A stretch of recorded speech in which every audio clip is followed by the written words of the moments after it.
मायावती को प्राण प्रतिष्ठान समारोह का मिला निमंत्रण।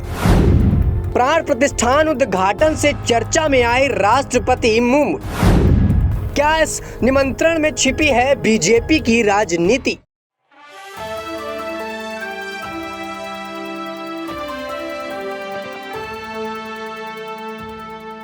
नमस्कार, आप देख रहे हैं नेक्स्ट न्यूज पॉलिटिकल बाइट। मैं हूं आपके साथ आकाश त्रिवेदी।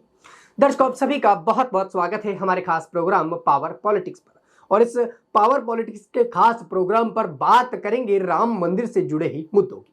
बता दें कि राम मंदिर से जुड़े लगातार तमाम विवादित बयान तमाम नेताओं के अलग अलग ढंग से आ रहे हैं। और ऐसे में मायावती को जब यहाँ पर प्राण प्रतिष्ठान का निमंत्रण मिलता है तो कांग्रेस में कहीं ना कहीं खलबली मचती हुई नजर आ रही है। बता दें कि यहाँ पर भारतीय जनता पार्टी के द्वारा और राम मंदिर ट्रस्ट के द्वारा यहाँ पर मायावती को अब निमंत्रण भेज दिया गया है प्राण प्रतिष्ठान का।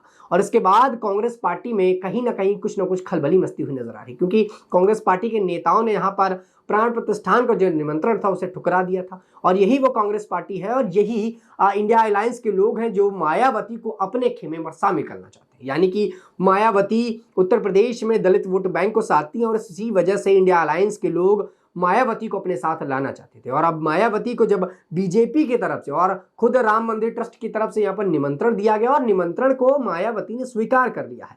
और उस निमंत्रण मिलने के बाद से मायावती के स्वीकार करने के बाद से ही अटकलें ये लगाई जा रही हैं, कयास ये लगाए जा रहे हैं कि मायावती अब इंडिया अलायंस के साथ नहीं जाएंगी, क्योंकि इंडिया अलायंस के साथ जाना होता तो बीजेपी के द्वारा दिया निमंत्रण पत्र क्यों उठाती।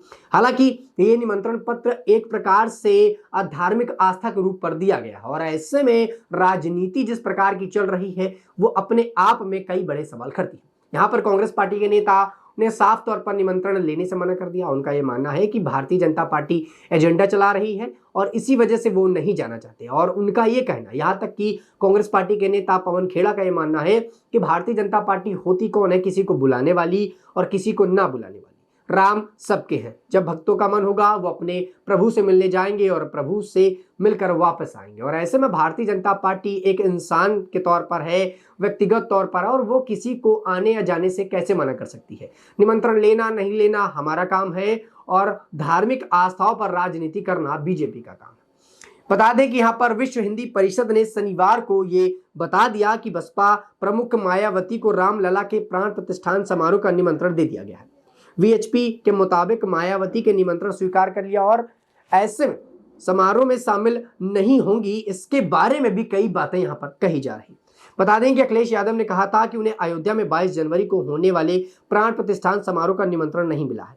इस पर विश्व हिंदू परिषद का कहना है कि उत्तर प्रदेश के दोनों पूर्व मुख्यमंत्रियों अखिलेश यादव और मायावती को 22 जनवरी को अयोध्या में राम मंदिर के प्राण प्रतिष्ठान समारोह में आमंत्रित किया गया है।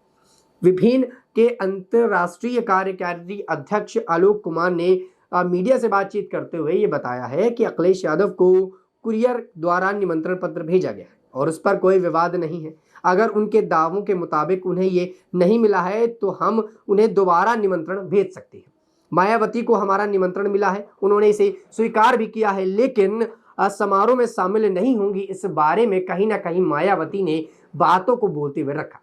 दर्शकों, बता दें कि यहाँ पर मायावती के निमंत्रण भेजे जाने, अखिलेश यादव के निमंत्रण भेजे जाने की पुष्टि हुई है, लेकिन मायावती अभी यहाँ पर पूरी तरह से अपनी बातों को लेकर साफ होती हुई नजर नहीं आ रही। मायावती ने इस निमंत्रण को स्वीकार तो कर लिया है, लेकिन शामिल होती हैं या नहीं, इसको लेकर कई बड़े सवाल खड़े कर रहे हैं। हालांकि यहाँ पर अखिलेश यादव का मानना है कि मायावती वहां पर शामिल नहीं हो रही और खुद अखिलेश यादव उस पर शामिल नहीं होंगे, क्योंकि जो प्राण प्रतिष्ठान का कार्यक्रम है 22 जनवरी को, उस पर उनको कोई भी निमंत्रण पत्र नहीं मिला। और यहाँ पर जिस प्रकार से बातचीत चल रही है, आलोक कुमार का ये कहना है कि हमने खुद कुरियर के द्वारा अखिलेश यादव को यहाँ पर निमंत्रण भेजा। अगर उनके पास निमंत्रण नहीं पहुंचा है तो हम दोबारा से उनको निमंत्रण भेज देंगे, इस पे कोई बड़ी बात नहीं है।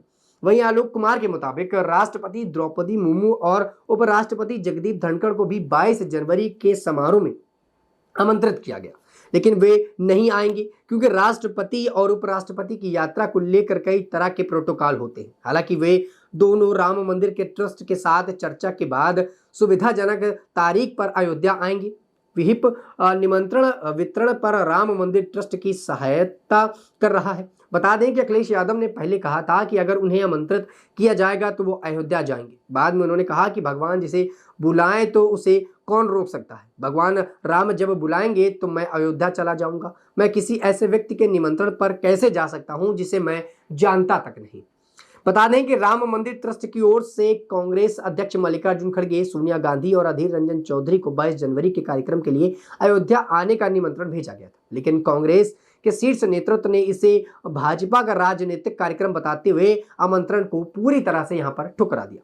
ट्रस्ट ने अतिथियों की जो सूची तैयार की है उसमें उद्योगपतियों, वैज्ञानिकों, अभिनेताओं और सेना के अधिकारियों के नाम भी शामिल है। अन्य आमंत्रितों को में जो है दलाई लामा, बाबा रामदेव, उद्योगपति गौतम अडानी और मुकेश अंबानी के साथ साथ अमिताभ बच्चन, रजनीकांत, माधुरी दीक्षित, नेने जैसे प्रतिष्ठान कलाकार शामिल हैं। इसी सूची में टाटा ग्रुप और एएनडीटी जैसी कंपनियां के प्रमुख नाम भी शामिल है। लेकिन दर्शकों, अब आपको बता दें कि इस पूरे मुद्दे पर जिस प्रकार से जो सूची बनाई गई उस पर अखिलेश यादव का भी नाम था, मायावती का भी नाम था।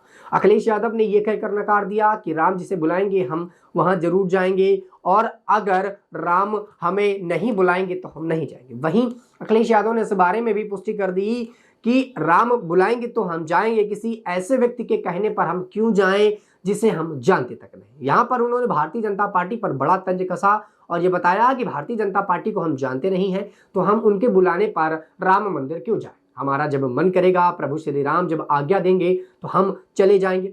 वही मायावती को लेकर जो बातें चल रही हैं उससे कहीं ना कहीं राजनीति में सुगबुगाहट देखने को साफ तौर पर मिलती है, क्योंकि मायावती उत्तर प्रदेश की राजनीति पर एक बड़ा नाम, बड़ा चेहरा है और ऐसे में राम मंदिर ट्रस्ट की तरफ से, भारतीय जनता पार्टी की तरफ से उनके पास निमंत्रण जाता है, वह स्वीकार करती है। लेकिन मायावती के पास से ऐसे कोई शब्दों का जो है बयानबाजी नहीं आती, उनकी तरफ से कोई बातचीत नहीं की जाती। लेकिन यहाँ पर जो लोग हैं, यहाँ पर अखिलेश यादव हैं, जो यहाँ पर तमाम विपक्षी दल के नेता हैं, उनका ये मानना है कि इस पूरे मुद्दे पर मायावती शामिल नहीं होंगी और अगर मायावती शामिल हो जाती हैं तो कहीं ना कहीं ये कांग्रेस के गले नहीं उतरेगा, क्योंकि कांग्रेस नहीं चाहता कि मायावती बीजेपी के साथ किसी भी प्रकार का संबंध रखें या उसके साथ जाए, क्योंकि कांग्रेस अपने साथ वोट बटोरना चाहता है और उत्तर प्रदेश की सियासत पर दलित वोट बैंक मायावती के हाथ पर है। और मायावती अगर बीजेपी के साथ चली जाती है, किसी भी तरह से बीजेपी से उनका नाता जुड़ता है तो कांग्रेस को झटके लग सकते हैं, क्योंकि कांग्रेस उत्तर प्रदेश की कमान